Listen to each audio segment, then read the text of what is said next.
गुरु जी अनंतम शुक्राना हमारे गुरु जी महाराज का। अब शिव पुराण में सप्तम वायव्य संहिता का 12वां अध्याय हम रीड करते हैं। इसका शीर्षक है सृष्टि वर्णन। वायुदेव बोलते हैं, हे ऋषिगण, उसके बाद ब्रह्मा जी को सृष्टि की चिंता होने लगी। उसके ध्यान में पड़कर उन्हें तपो में मोह पैदा हो गया। मतलब अब तक उनका खुद का जन्म और किस तरीके से पृथ्वी बनी उसके बारे में बताया गया, और किस तरीके से अब सृष्टि का निर्माण किया जाएगा ब्रह्मा जी के द्वारा, उसका विवरण दिया जा रहा है। उसके ध्यान में पड़कर उन्हें तपो में मोह पैदा हो गया, जिससे चारों तरफ अंधेरा ही अंधेरा छा गया। तब तो बीज कुंभ की भांति अंदर बाहर के अंधकार में व्याप्त, स्तब्ध तथा संज्ञा शून्य होने से भी सभी मोहों में घिरी हुई वृद्धि, मुख, इंद्रिय, आत्मा, इस प्रकार से आत्मा वाली सृष्टि पैदा हो गई। यह सृष्टि उपयुक्त न थी, यह देखकर ब्रह्मा जी व्याकुल हो गए। फिर दूसरी सृष्टि रचना के लिए ध्यान लगाया। उससे पक्षियों की सृष्टि पैदा हुई, किंतु यह सृष्टि अंदर तो ज्ञान वाली और बाहर ज्ञानहीन थी। यह सृष्टि पैदा होते ही कुमार्ग में पड़ गई। फिर ब्रह्मा जी ने सात्विक देवताओं की सृष्टि तीसरी बार रची। यह सृष्टि भीतर बाहर से ज्ञान वाली एवं ब्रह्मा जी को संतोषकारक थी। फिर उन्होंने ध्यान द्वारा संसार के साधन रूप उग्र दुख युक्त मानव सृष्टि का निर्माण किया।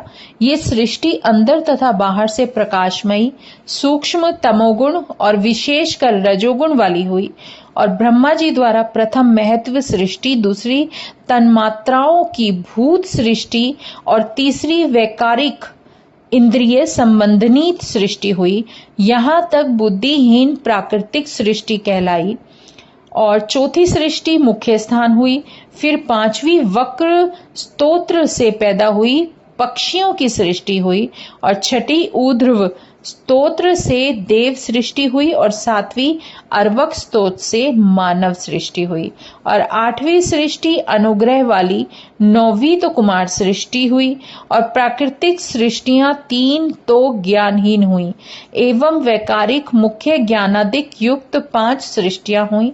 और प्रथम ब्रह्मा जी ने सनक, सनंदन, सनातन, सनत कुमार तथा रिभु यह मानस पुत्र पैदा किए।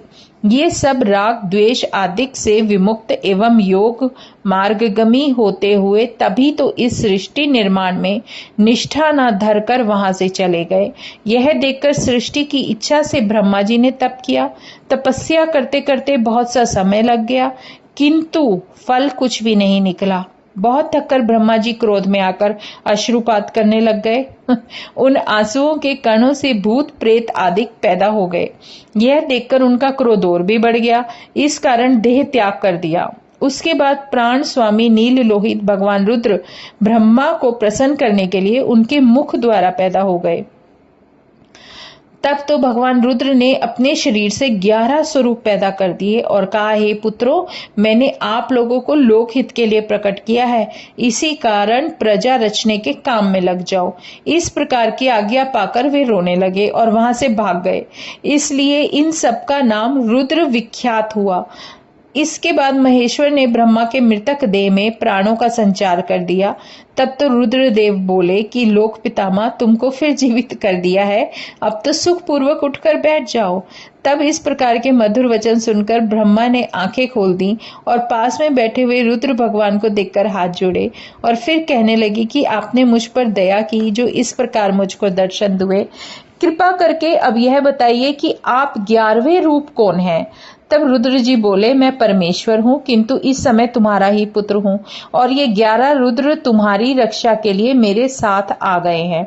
अब तो आप मूर्छा त्याग कर ज्ञान प्राप्त करो, मेरी ही कृपा द्वारा पहले की तरह फिर से सृष्टि आरंभ करो। यह सुनकर ब्रह्मा जी बहुत आनंदित हुए और शिव नामाष्टक को पढ़ते हुए संसार की आत्मा रुद्र की स्तुति करने लगे।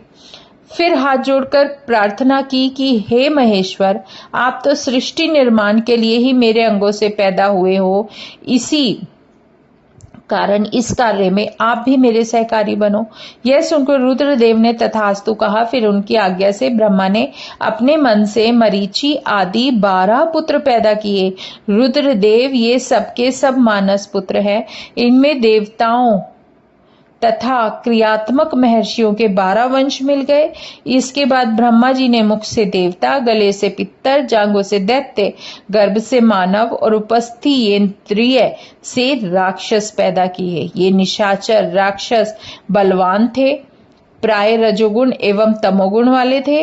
इस प्रकार सर्प, यक्ष, भूत, गंधर्व आदि पैदा हुए और ब्रह्मा जी की दोनों काखों से पक्षी तथा वक्ष से दूसरे पक्षी, मुख से बकरी और आंखों से उरग, पैरों से घोड़े और हाथी, शलभ, मृग, ऊंट, खच्चर, नेवले तथा अन्य जाति के पुष्प पैदा हुए। रोगों से भरी हुई औषधियां हुई।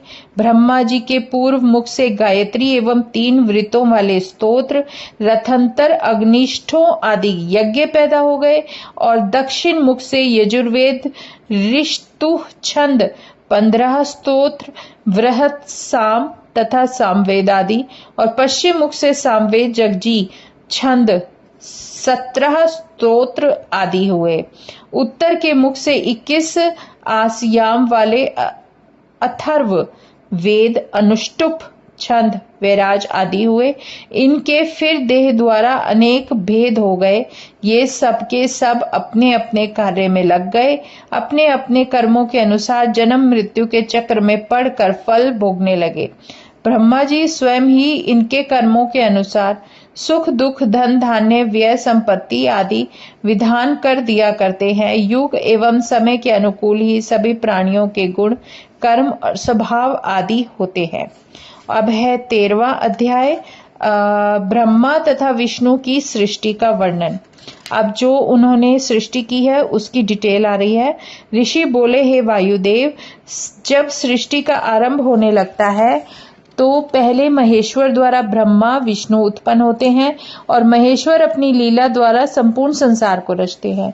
फिर प्रलय समय में अग्नि विष्णु एवं ब्रह्मा के साथ साथ ही उनका नाश भी कर देते हैं। इस प्रकार सर्व समर्थ महेश्वर जी का ब्रह्मा का पुत्र होना तो संभव है।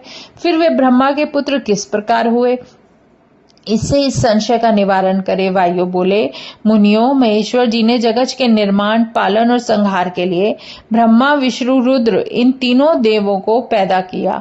उन्हें एक दूसरे से बढ़ती होने की ईर्ष्या पैदा हो गई। तब तो वे महेश्वर जी संतुष्टि के लिए तप करने लगे। उनकी कृपा प्राप्त करके सर्वोत्तम पद पाया। यह तो महेश्वर जी के कल्प कल्प की लीला है। किसी कल्प में तप द्वारा प्रसन्न होकर ब्रह्मा विष्णु को पहले पैदा करते हैं, फिर किसी में महेश्वर की लीला से ब्रह्मा ही विष्णु रुद्र को पैदा कर देते हैं और किसी किसी कल्प में विष्णु ब्रह्मा रुद्र को प्रकट करते हैं। इसी प्रकार कल्प भेद से ब्रह्मा विष्णु रुद्र एक दूसरे को प्रकट किया करते हैं। जब मेघ वाहन नाम का कल्प लगा तो इस समय भगवान विष्णु ने मेघ रूप धारण कर लिया। तब दिव्य 10,000 वर्ष पर्यंत पृथ्वी को धीरे धीरे उनके इस दिव्य प्रभाव की देखते हुए महेश्वर जी ने विष्णु जी को अव्यय शक्ति प्रदान की, जिसमें सर्वात्माभव संयुक्त था। इस प्रकार के विष्णु जी के वैभव को देखकर ब्रह्मा जी को ईर्ष्या पैदा हो गया, क्योंकि विष्णु भगवान ब्रह्मा जी के साथ मिलकर विश्व निर्माण कर रहे थे। तब विष्णु जी के प्रति ब्रह्मा बोले, मैं तुम्हारा यह हेतु भली भांति जान चुका हूं, इसलिए अब आप चले जाओ। और भगवान महेश्वर ही हम दोनों से विशेष समर्थ एवं हम दोनों के स्वामी हैं। अब मैं उन्हें तप द्वारा संतुष्ट करना चाहता हूँ, जिससे मैं तुमको तथा संपूर्ण विश्व को उनकी कृपा से रच सकूं। इतना कहकर शीघ्र ही वे महेश्वर जी के पास पहुंच गए और उन्हें प्रणाम करके हाथ जोड़कर बोलने लगे, हे देवाधिदेश, आपने ही तो अपने वाम अंग द्वारा विष्णु और दक्षिण अंग द्वारा मुझ ब्रह्मा को पैदा किया है, फिर हम दोनों एक जैसे सामर्थ्य वाले क्यों नहीं दिखाई देते? आपकी कृपा पाकर विष्णु ने मेरे साथ साथ संपूर्ण विश्व पैदा किया, फिर ईर्ष्या द्वेष में आकर मुझे फटकार भी दिया। क्या ये विष्णु मुझसे बढ़कर आपके भक्त हैं? इसी कारण आप मुझे भी पारस प्रदान करो, जिससे मैं आपकी शक्ति द्वारा सामर्थ्यवान हो जाऊं। तब इस प्रकार ब्रह्मा जी के प्रश्न करने पर महेश्वरी जी ने तथास्तु कह दिया। तब तो ब्रह्मा जी तत्काल ही सर्वज्ञ हो गए और भगवान विष्णु जी के पास पहुंचे, और उस समय भगवान विष्णु क्षीर सागर में अनंत नाग की शैया पर रतन जटित आभूषण से भूषित पीतांबरधारी होकर योग निद्रा में शयन कर रहे थे। तब वहां ध्यान कर ब्रह्मा जी ने उनकी पुरुष सूक्त द्वारा प्रार्थना की, फिर भयानक रूप होकर बोले, हे विष्णु, अंत में तुमको अपने बल द्वारा उसी प्रकार बांधने वाला हूं जैसा कि तुमने प्रथम मुझे ग्रस्त कर लिया था। इतना कहकर विष्णु जी को झट पकड़ लिया और फिर जो ही अपनी छाती से लगाने लगे, विष्णु उस समय अंतर ध्यान हो गए। इधर लक्ष्मी अपने पति को इधर उधर देखने लग गई। विष्णु जी उन्हें दिखाई न दिए। ब्रह्मा जी के क्रोध मूर्ति में खड़े हुए देखकर वह भी अंतर ध्यान हो गई। अपने पति की लीला तथा पौरुष तो लक्ष्मी जानती थी, अंतर ध्यान होने के बाद अपने पति की लीला तथा पौरुष के बारे में वो अच्छे से जान गई। इस कारण दुखित न हुई और विष्णु ब्रह्मा जी की दोनों भ्रुकुटियों के मध्य से शक्ति द्वारा प्रकट होकर ब्रह्मा जी को दिखाई देने लगे। इसी कारण हे मुनियों, हे महेश्वर जी की कृपा से दोनों ही एक जैसे शक्तिमान थे। तब अपनी अपनी शक्ति द्वारा एक दूसरे की शक्ति घटाने लगे।